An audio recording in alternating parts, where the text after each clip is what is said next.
नमस्कार, मैं हूं आपके साथ राकेश इशारे और आप देख रहे हैं महाखबरें न्यूज। तहसीलदार और वकीलों के बीच लगातार विवाद तूल पकड़ रहा है और एक दूसरे के खिलाफ लगातार आरोप प्रत्यारोपों का दौर भी जारी है। वकीलों की आखिर क्या मांग है और किस मुद्दे को लेकर वो लगातार शिकायत कर रहे हैं, हमारे साथ मौजूद हैं एडवोकेट धीरज चतुर्वेदी जी। हम उनसे समझते हैं पूरा मामला क्या था और वकीलों की आखिर तहसीलदार के खिलाफ जो ज्ञापन देने का सिलसिला है और कार्रवाई की मांग है वो कहां तक जाएगी और किन मुद्दों पर वो लड़ाई लड़ रहे हैं। बहुत बहुत स्वागत है आपका। धन्यवाद। क्या जी महत्वपूर्ण ये है इस पूरे मामले में कि आखिर तहसीलदार को बचाने वाला कौन है, क्योंकि तहसील में पहले भी कई महीनों तक आंदोलन हुए। तहसील के वकीलों ने भ्रष्टाचार को लेके आंदोलन किए और उसमें सागर कमिश्नर की ओर से जांच भी बैठाई गई, जहाँ से पूरे डॉक्यूमेंट्स भी यहाँ से सागर चले गए। आखिर कार्रवाई क्यों नहीं हुई, आखिर बचाने वाला कौन है? तो वो क्या है कि कहीं ना कहीं वो एक ऐसा नेक्सस जोड़ा है जो को एक बेग जो सपोर्ट है वो तहसीलदार रंजना यादव को सपोर्ट दे रहा है, जिसके कारण हम एक आम भाषा में बोलते हैं कि उनके भाव बढ़ते जा रहे हैं। तो वो उनके भाव बढ़ते जा रहे हैं और वो ये भाव का असर है कि अब वो वकीलों से भी अभद्रता करने लगी है। और ऐसी अभद्रता कि आप ये बोलो कि आप रात में आए थे तो आप बलात्कार के मतलब एक इंडिकेशन था उनका कि वो बलात्कार का उन्होंने एक शब्द को वो बोला। तो वहाँ के सीसीटीवी फुटेज निकाले जाएं 7 दिन के कि आखिर जो लोग वहाँ आते हैं रात में तो आखिर क्यों आते हैं। यानी कि तहसील में काम तो चलता है, वो 5 बजे तक वैधानिक चलता होगा, उसके बाद हो सकता है कि कुछ गड़बड़ हो जो आरोपों में है और जो आरोप वकील भी लगाते रहे हैं। नहीं, ऐसा भी एक एडीएम साहब ने भी उनको नोटिस दिया था कि टाइम से बैठे, क्योंकि देर रात तक बैठी थी और टाइम से बैठती नहीं थी। उनको एक नोटिस भी दिया जा चुका है और शायद उस पर कुछ तहसीलदार ने अमल तो किया नहीं है, वो देर रात फिर वो बैठती हैं। और शायद उसी तहसीलदार वकील साहब जब वहाँ पहुँचे तो हमें लगा, उनको भी लगा कि मैडम बैठी है तो उनसे बात हो जाए। कुछ महत्वपूर्ण इसमें यही है कि आप जो है वो तहसील का कल्चर है, रात में 7 बजे तक कुछ, शाम को 7 बजे तक और 7 बजे के बाद कुछ। तो अगर 7 बजे के बाद लोग वहां जा रहे हैं अपने वैधानिक या अवैधानिक कामों को लेके, तो आखिर तहसीलदार वहां पे बैठती ही क्यों हैं? जब उनकी टाइमिंग है कि 5 या मैक्सिमम 6 बजे तक आपके बैठने का टाइम है, तो आप 6 बजे के बाद बैठती क्यों हैं वहाँ पर? और 6 बजे के बाद आपके पास कौन कौन आता है मिलने के लिए, इसकी तो गंभीर अगर जांच हो जाए। वो केवल सीसीटीवी जो फुटेज लगे हुए हैं, सीसीटीवी के आधार पे जो कैमरे लगे हुए हैं उनके ही फुटेज निकाल ले। अगर संदीप जी अगर कार्रवाई चाहते हैं या और उच्च स्तर पर कोई कार्रवाई चाहते हैं, मतलब करने के इच्छुक हो, अगर बेग सपोर्ट में प्रेशर में ना आ रही हो तो नहीं। लेकिन मैडम का ये कहना कि मुझे वकीलों काली कोट वालों से नफरत है, जैसे ऐसा भी कहा है उन्होंने वकील साहब से। जो पवित्र राव से विवाद हुआ था उसी बात मुद्दे को बोले कि काले कोट से उन्हें नफरत है। अब आप ये देखिए, काले कोट तो एक जो वैधानिक परंपरा से जुड़ा मामला है, जो हमारी जुडिशरी है वो भी काला कोट पहनती है। और जो एक तहसीलदार का पद होता है और दूसरा होता है कार्यपालिक मजिस्ट्रेट का पद। जब वो कार्यपालिक मजिस्ट्रेट के पद पे होती है तो उन्हें भी जो वैधानिक रूप में है तो उन्हें काला कोट पहनना पड़ेगा। तो क्या खुद से नफरत कर रही हैं या पूरे जुडिशरी सिस्टम से वो नफरत कर रही हैं क्या? अच्छा, आप लोगों ने ज्ञापन भी बार काउंसिलिंग अध्यक्ष के नेतृत्व में वहाँ ज्ञापन भी सौंपा गया था, तो अब क्या आगे और क्या मांग है? और यदि कुछ नहीं हो पा रहा, मंगल तक का समय दिया था, अगर नहीं हो रहा तो अब क्या कार्रवाई करने का मूड बना रखा है? देखिए, सुनेगा कौन, प्रश्न चिन्ह यही लगता है। पहले भी आंदोलन हुए तो सुनेगा कौन, वो आज भी ये है कि ज्ञापन दिया है तो सुनेगा कौन।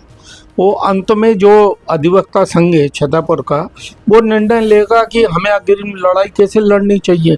साथ में एक चीज और हम बता दें, रंजना यादव शुरुआत से ही विवादित रही है। एक छतरपुर का किशोर सागर तालाब का एक बड़ा संवेदनशील मामला है, जिसमें एनजीटी ने आदेश 2014 में किया था कि यहाँ से कब्जे हटाए जाए। उस मामले में इन्होंने अदालत में वो मामला जो है छतरपुर की सेकंड जो एडीजे है हिमांशु शर्मा जी के यहाँ पे चल रहा है, वहाँ पे 2 बार झूठे प्रतिवेदन पेश कर चुके हैं, जिसमें जो दूसरा पक्ष था उसने इनके खिलाफ कोर्ट अवमानना का भी आवेदन दिया, हुआ कुछ भी नहीं बस।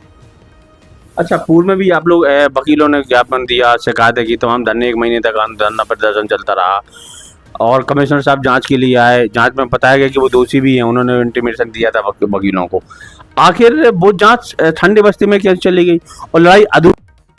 मैं शुरुआती से वो जांच दबा खून रहा है, इनके पीछे बैक सपोर्ट किसका है, जिसके कारण ये पूरे मामले दबा दिए जाते हैं। मतलब यानी ये कि भ्रष्टाचार की फुल गारंटी। मोदी जी तो बोलते हैं प्रधानमंत्री जी की भ्रष्टाचार नहीं होगा, उनके वाले ड्रोन कैमरे लगे हुए हैं, तो यहाँ पे ड्रोन कैमरा कहाँ चला गया?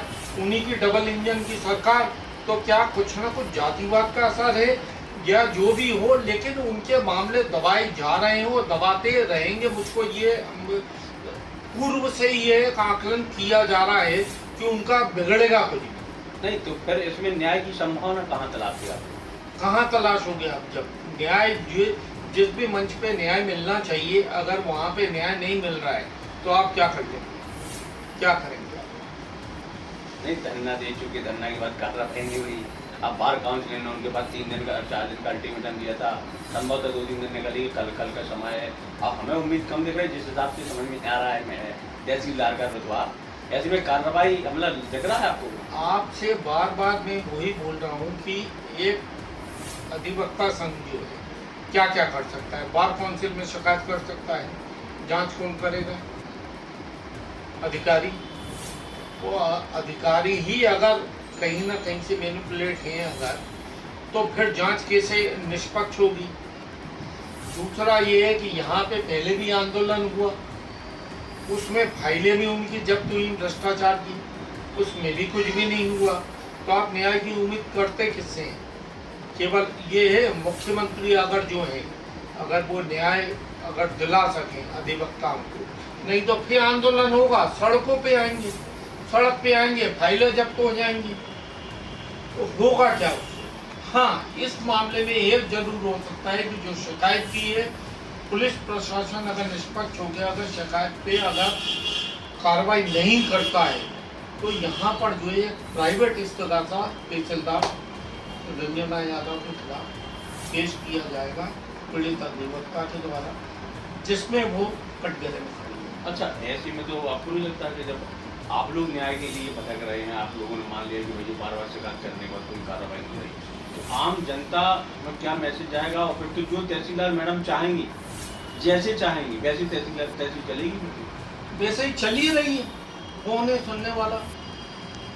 चल तो वैसा ही रहा है वहाँ पर कि हम मेरी मर्जी, मैं जो करूँ, मैं ये करूँ चाहे ये करूँ, लेकिन मेरी मर्जी, और मेरी मर्जी के हिसाब से पूरा सिस्टम चल रहा है। तो तहसीलदार मैडम भी चल रही है, तहसीलदार मैडम से पूरा सिस्टम मैनेज है, तो जैसा तहसीलदार मैडम बोलेंगी वैसा सिस्टम चल रहा है। अच्छा, बिना राजनीतिक संरक्षण के, क्योंकि बात इतना बड़ा, उन्हें पनाह का नहीं मिल सकती, पनाह नहीं मिल सकती कहीं, क्योंकि आप बार वकील क्योंकि उनके खिलाफ बार बार मुद्दे उठाते हैं, तो क्या लगता है इसमें राजनीतिक संरक्षण अगर है तो फिर उसका पटाक्षेप कैसे हो, क्या विकल्प है? देखिए, सत्ता का पावर तो होता ही है, बिना सत्ता के पावर में अगर ये एंटी सत्ता होती तो अभी तक निबट जाती। सत्ता कहीं ना कहीं उनको लाभ दे रही है, तो इसलिए वो अपने हिसाब से काम कर रहे हैं। अच्छा, अब क्या स्टेप होगा आप लोगों का?